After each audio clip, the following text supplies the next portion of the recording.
Hello, and welcome to this week's edition of the Logos Project with me, Dom Dalmaso, theology and philosophy major and content creator.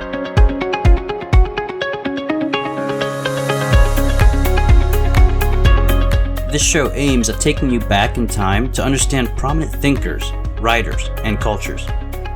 We are semi-educated amateurs here at the Logos Project who constantly strive to deepen our knowledge of the history of human thinking. You're listening to the Logos Project with Dom Dalmaso, and in today's episode, my friend Sam and I talk about the Genesis creation myth and the importance of the number 7.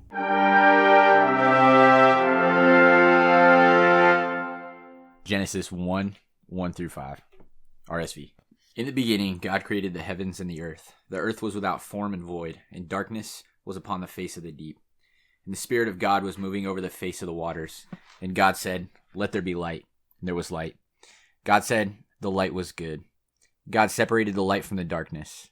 God called the light day, and the darkness he called night. And there was evening, and there was morning, one day. Genesis' significance for Christian theology, as well as Western literature, culture, and history, can scarcely be exaggerated. Just a heads up, I took a ancient Mesopotamian civilizations course in college. I basically slept through the whole thing, so I'm not sure I'm going to be able to help you out at all. Okay. So there's a lot of creation myths. Almost every single culture has creation myths, and there's a lot of similarities with all of them, which is really interesting because it seems to be talking about something intrinsic to the human experience. We talked a lot about, you and me, about archetypes. Where would the Jews have access to the Babylonian creation myth? So I want to say that essentially it all came from roughly the same place. So I'm sure early people had to come up with some reason of where they came from.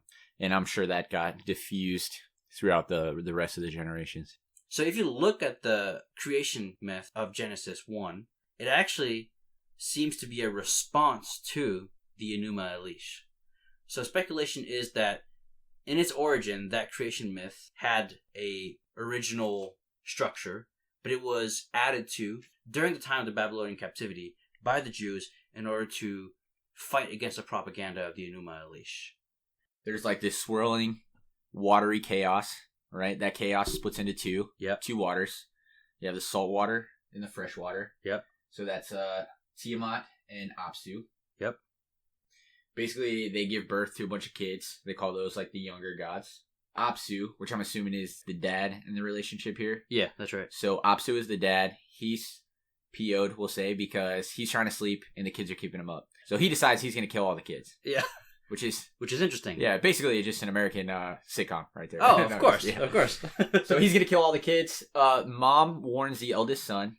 Says, "Hey, Dad's going to kill you. Heads up." Yeah. So what the eldest son does is he puts the dad into a deep sleep and then kills him first. Yes. This makes Mom mad. So then Mom from there decides she's going to kill all the kids. Big shift, huh? Yeah, big shift. It's funny because this sounds a lot like the Oedipus complex, which we'll do an episode on. Oh, nice. Very Freudian of you. So in an effort to kill all of her kids, she creates 11. It was 11, right? 11 deadly monsters. And then from the younger gods, so from the children, comes the champion Marduk. Yeah, that's and right. He's able to kill all the gods. Eventually kills his mother. Yeah. And then from his mother's body is basically how the world is created. Exactly. So that's the Babylonian myth. Yeah, that's right. He splits her in two, and then half of her becomes the heavens, half of her becomes the earth. There was other gods like supporting Tiamat that he ends up killing, and out of the dead bodies of those gods and out of the blood of those gods, he creates humanity, basically. Dark. Right? So also Tiamat is sometimes represented as a dragon. So it's like the world was created out of the split halves of a dragon. And dragon in the ancient Near East represents something malicious, something evil. So there's something about the world that has evil nature, basically. They use the word chaos, right? Because Jordan Peterson in his book, he basically talked about the idea of like the feminine energy being like the chaos. Ooh, interesting. And yeah, the masculine being the order. Masculine energy being like the order. And those two things kind of meet. When we're dealing with creation myths, we're dealing with psychology, we're dealing with archetypes, and we're dealing with the way the human brain works. And so it's hard for us to get into the mindset of the ancients. Phenomenology is how one perceives things. So, for example, if you look at the creation myth of Genesis 1, what do you have? You have a flat earth with water above you and water below you. So, when it rains, water falls down on the earth. So what does that mean? There must be water up there. There must be water up there. Yeah. When you drill down far enough, what happens? It's water. There's water. So that means that the place we live in, the way it was created, the way it came about, was by the separation of waters. And you look straight, and what you see is the horizon. So we live on a flat, gigantic disk. We haven't been to the edge, but we probably shouldn't go there. The way the Hebrews saw the world was very phenomenological. And so was the way the Babylonians did. That's how these ancient people thought and how their minds worked. Here's the first thing. Out of what is the earth and the heavens created in the Babylonian creation myth? So out of the body of Tiamat. So the elements are basically gods. There's a divinization of nature in the Babylonian creation myth. What's the response of the Hebrew creation myth? It's the first phrase. God created the heavens and the earth. Yeah, well, what does that make a distinction between? Instead of God creating the heavens and the earth, right? In the Babylonian myth, God literally was the heavens and the earth. Exactly. There's a separation between the creative force and the heavens and the earth. Now, how does God create? With his word. He says, let there be, let there be, let there be. The world is filled with reason. Now, the same word for speech and reason in Greek is logos. So logos means word, but it also means intelligibility, something that's able to be understood, the reason of something's existence. Now, what does John say in the first chapter of his gospel? In the beginning was the Word was with God. That's it. So John is culminating this kind of progressive realization of these primitive people in the idea that reason is what creates the world. There's something that shows that these things come from a ordering principle. This is a revolutionary idea in the ancient Near East. In the ancient Near East, the moon is a goddess. The sun is a god. Mm-hmm. The idea that the world is not divine is the true move away from superstition and towards the idea that the world must be ordered. And if it's ordered, therefore we can see what patterns. And if you can see patterns, you can study it and you can learn more about it. So this idea, fundamentally, is the birthplace of science. Wow, makes sense. Yeah.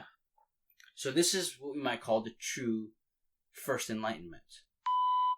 So Sam and I keep talking about this idea that the world comes from a ordering principle and how that lays the foundation for science, and how this idea becomes universalized during the time of the Roman Empire because of the Jesus movement. That in itself is a whole podcast, so now we're going to go ahead and move on to the idea of the 7 days and how to interpret that.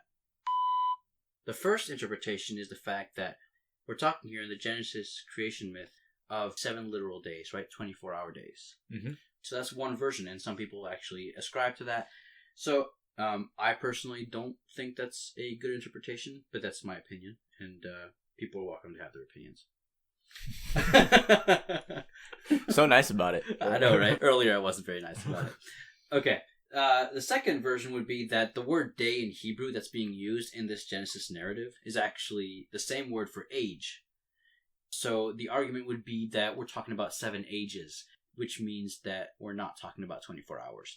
But even that one, I don't ascribe to that because it seems to me not in conformity with the ideas of the author of the text. The third version is the gap theory, which is between Genesis 1:1, where God creates the heavens and the earth, and Genesis 1:2, where the Spirit hovers over the waters of chaos and brings order out of them through the Word of God, right? You have the entire, what you might call, evolutionary expansion of the universe from the Big Bang and formation of planets and gravity and helium imploding, right? There's a lot going on there between right, stars, black holes. One verse and another verse. Right. And the idea being is that between Genesis 1:1 and Genesis 1:2, that is when you have the angelic fall, according to Christian legends. Mm-hmm. And that fall created the chaos out of which the Spirit of God who hovers over the waters brings about order through the Word. And he says, let there be light, let there be this, let there be that. So theory number 4 is the symbol theory. So we're basically saying that these days are symbolic and they represent something spiritual. So the 5th is the mythical view. There's like a negative aspect and there's a positive aspect. So remember we talked about coming at this from either a faithful aspect or a skeptic aspect, right? So the skeptic aspect would be, this is all nonsense and it's just a poetic way of describing the beginning of the world. That would be the skeptic aspect, right? The faithful aspect would be, this is all imagery and it describes true things about the world, but it's not meant to be a scientific explanation of the world. And I like that. I can stand behind that. Because you're going to tell me that ancient literature has nothing to offer. You're going to tell me that the Babylonian creation myth, the Enuma Elish, has nothing to offer. I mean, I see a very well-developed Oedipus complex in that creation myth, right? And I think that's super helpful, especially when it comes to understanding the psyche of man. Yeah, absolutely. Right? So to say that this text has nothing to offer, to me, is just not very scientific. Version 6 is the framework hypothesis. Days 1, 2, and 3 correspond to Tohu, and days 4, 5, and 6 correspond to Bohu. Tohu Vabohu basically means formlessness and emptiness. Remember how it says in verse 2, out of the formlessness and emptiness, the Spirit hovers over the waters and the Word of God brings about order. Yeah. Okay, so in the first sequence of 3 days, God creates the forms of day and night, right? So time, sky and seas, so spaces, dry land and vegetation, which is habitat, places where things can live. So God populates, time, space, and habitat with the sun, moon, and stars for time, the birds and fish for spaces, and animals for habitat. But finally, man rules over all. This is from Grant Petrie's Introduction to the Old Testament. The favorite is number 7, of course, which I think is really ironic that it's number 7. Number 7, yeah. I was right? going to say that. Then God said, "Let us make man in our image, after our likeness, and let him have dominion over the fish of the sea, and over the birds of the air, and over the cattle, and over all the earth, and over every creeping thing that creeps on the earth." So God created man in his own image. In the image of God he created him. Male and female he created them.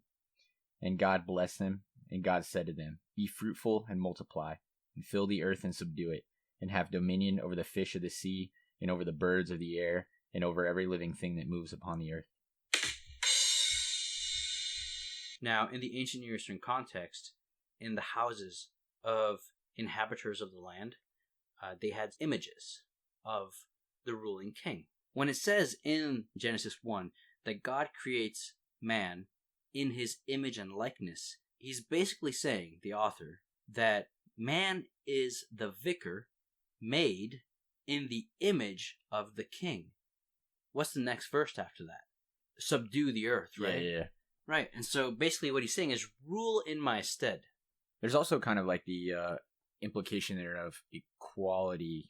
Because all men are created in the image of God. Which is as opposed to kind of the Mesopotamian polytheistic view. Some of these people, kings, for instance, or even like the ruling class would be descendants of these gods. Yeah. Right? Which gave them A, a divine authority, and B, like this other level of citizenship, I guess, as opposed to everybody else. So really, we take that for granted today. They have more worth. Basically. Exactly. And we take that for granted today that all people are created equal, right? But back then it definitely wasn't the case. Definitely was not the case. So basically what you're saying is that this text is bringing something utterly new to the table. Yeah. So he's establishing Adam as a king. Now, remember from our last episodes, we talked about how, for example, in Melchizedek, kingship and priesthood are united. Yep. Right? And I'm going to show you how priesthood and kingship are also united in Adam. Nice. Unfortunately, pizza's here. So you'll have to wait till next week. Sorry, Sam. Fair enough, man. We'll see you next week. All right.